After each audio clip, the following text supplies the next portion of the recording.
Hello students, स्वागत है आपका हमारे यूट्यूब चैनल सिंपली मैथ में। तो बच्चों, आज हम कर रहे हैं क्लास 10 की एक्सरसाइज 9.1। तो चैप्टर 9 की 9.1 एक्सरसाइज है। तो सम एप्लीकेशन ऑफ ट्रिग्नोमेट्री। तो देखो, इसकी एप्लीकेशन के संबंध से ये 9.1 एक्सरसाइज है।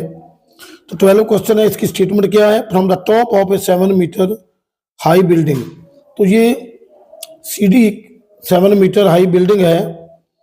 The angle of elevation of the top of a cable tower. तो ये ए भी एक केबल टावर है। ये केबल टावर है, इधर लगा हुआ है।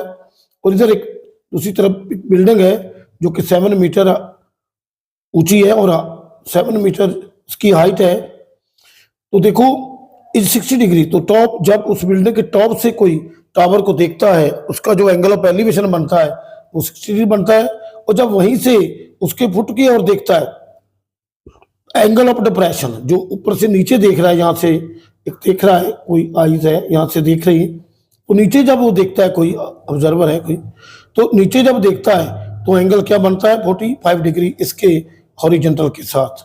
तो ये हमने क्या करना होता है, ये एंगल जब ऐसे लेते हो तो इसको यही मिलाते हैं, तो इसको जेड रूप में, तो अल्टरनेट एंगल में ये आ जाएगा 45। तो इस तरह से इसको हम, जो ऊपर से जब डिप्रेशन वाला एंगल होता है, डिप्रेशन होता है एंगल का, तो वो हम अल्टरनेट एंगल से नीचे उतार लेते हैं। तो बिल्कुल ऐसे हमारे जेड टाइप होता है, ये जेड में बन रही है, तो ये 45 डिग्री, तो ये भी 45 डिग्री है। तो इस ट्रायंगल का जो BCD है, इसका 45 डिग्री बन गया। तो बच्चों, determine the height of the tower. तो टावर की हाइट हमने पता करनी है। तो ये बिल्कुल आसान सा क्वेश्चन लग रहा है, क्योंकि ये जो नीचे है, ये देख रहे हैं, ये बेस है BD, इस ट्रायंगल का बेस है और इसकी परपेंडिकुलर। तो इससे हम tan 45 डिग्री लेकर जी हम इसको निकाल सकते हैं।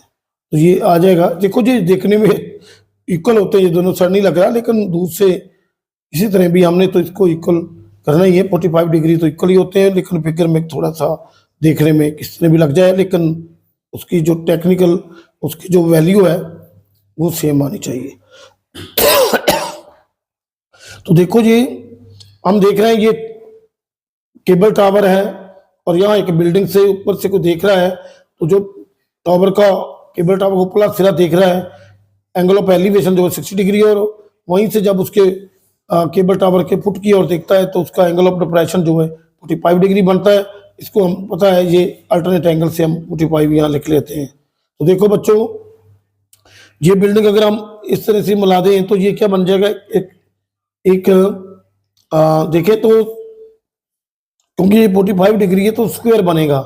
ऐसे तो रेक्टेंगल भी होती है, क्योंकि स्क्वायर जड़ा है उसको रेक्टेंगल भी बोल सकते हैं, लेकिन रेक्टेंगल को स्क्वायर नहीं बोल सकते। तो ऐसा कोई दिक्कत नहीं है, देखने में रेक्टेंगल की तरफ तरह लग रहा है, लेकिन ये क्योंकि जब 45 डिग्री, तो ये सभी साइड इक्वल होगी। तो इसकी जो देखें, क्या करें, जितना इसमें रेक्टेंगल हो चाहे स्क्वायर हो, तो देखें क्या है, इसकी जो साइड है उसके बराबर होगी। तो ये दोनों कैसे हल करेंगे? देखो, AB is equal to h metre height of the cable tower. Cable tower की हाइट है, इसको h के रूप में हमने लिख लिया। CD क्या है? CD equal to BE, 7 metre height of building. Height of building ये गिवन है हमें, ये गिवन है हाइट ऑफ बिल्डिंग। तो देखो, इस ऊपर जो एंगल बना रहा है, इसके हमने देखा है जो BCD जी क्या है, एक तरफ जितना ये होगा और जितना ये वैल्यू है उतनी ये वैल्यू होगी, तो दोनों साइड इक्वल होंगी। तो देखो, ये दोनों 7 मीटर है, ये 7 मीटर है। तो सबसे हमने क्या करना है, शॉर्ट ट्रायंगल लेकर ये जो इसका बेस निकालेंगे, और जो इसका बेस होगा वो इसके बराबर होगा। तो ये फिर ट्रायंगल लेकर हम इतना निकाल लेंगे, और जो हाइट होगी वो क्या है, तो ए बी क्या है, A B equal to B E plus A E. तो ये है बी ई की, तो हम पता है हम ए ई निकालना है तो height of tower A B आ जाएगी। तो देखो ये 7 मीटर हाइट है इसकी, ये भी 7 मीटर हो गया, ये जितना है उतना ये होगा। तो ये हमारा क्या रहेगा, ये अब एच इतना सभी एच है तो एच माइनस 7 क्या होगा, जितना पार्ट होगा, क्योंकि ये तो 7 है और वो एच माइनस 7 होगा। तो देखते हैं in right angle triangle, in right angle triangle क्या है, बी सी डी में, बी सी डी ये ट्रायंगल हमारी बन गई है tan 45 degree equal to perpendicular C D by B D. तो देखो 45 की वैल्यू 1 होती है, 1/1 लिख लेंगे, सी डी हमारा 7 है और बी डी हमने निकालना है बी डी, तो क्रॉस मल्टीप्लाई कर देंगे तो बी डी की वैल्यू क्या आ जाएगी 7 मीटर। देखो ये जब 7 मीटर है तो ये भी 7 मीटर होगा, क्योंकि ये इक्वल है, तो ये जो 7 मीटर हो जाएगी इसकी।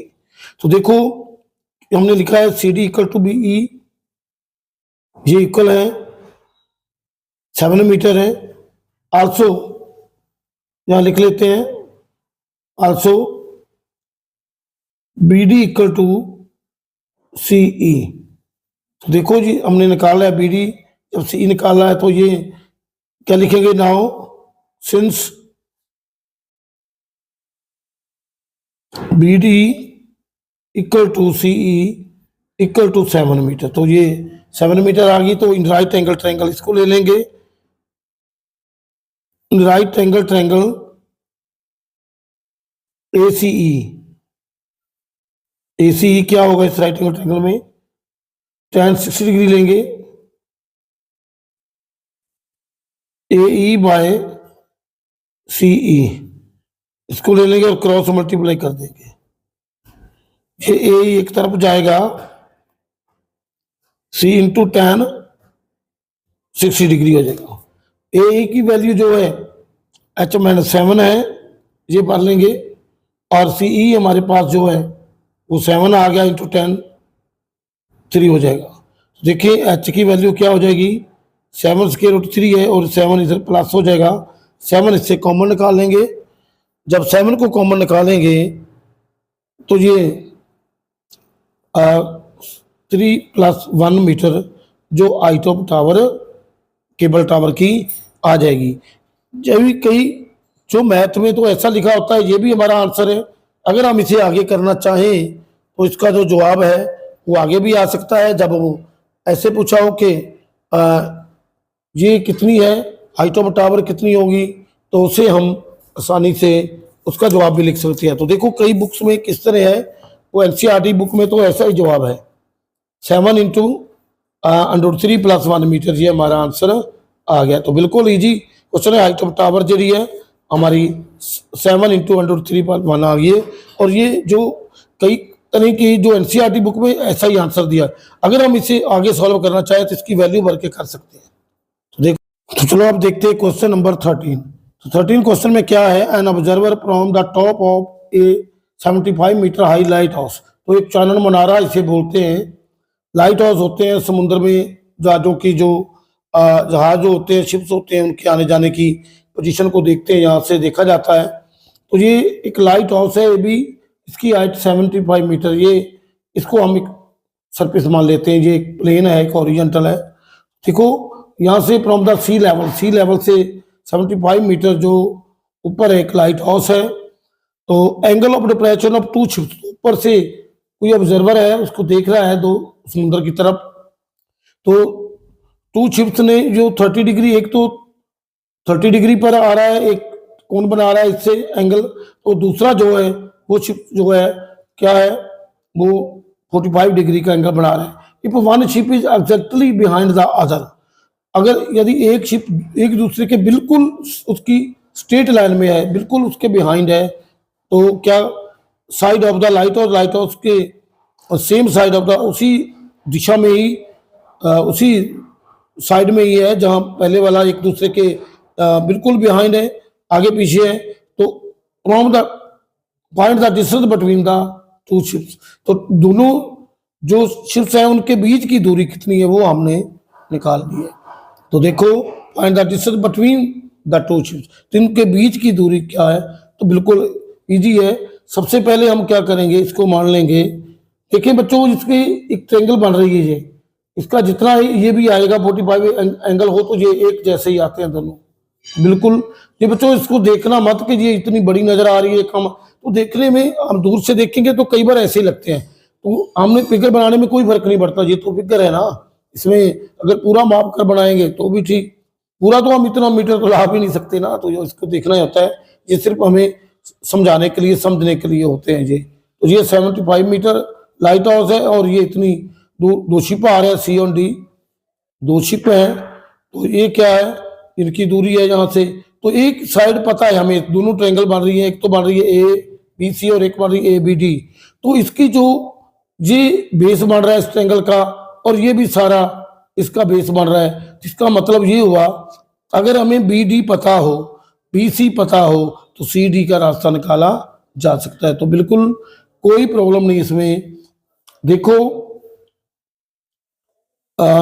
ए B equal to 75 metre, height of a lighthouse,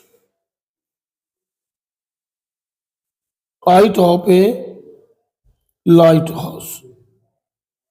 जो लाइट हाउस है इसे बोलते हैं चानन मुनारा बोलते हैं।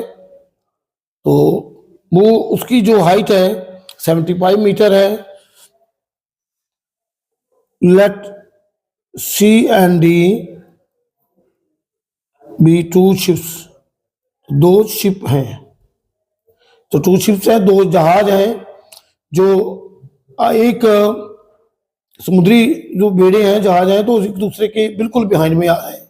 तो देखो एक से जो 30 डिग्री दूर, क्योंकि हमें ये पता है कि सी डी जब टू शिप्स हैं तो इसका जो एंगल होगा, जो दूर वाला एंगल होगा शिप, उससे एंगल छोटा बनेगा, जब नजदीक आएंगे तो एंगल बढ़ता जाएगा। तो ऐसे बिल्कुल गलती नहीं करनी है।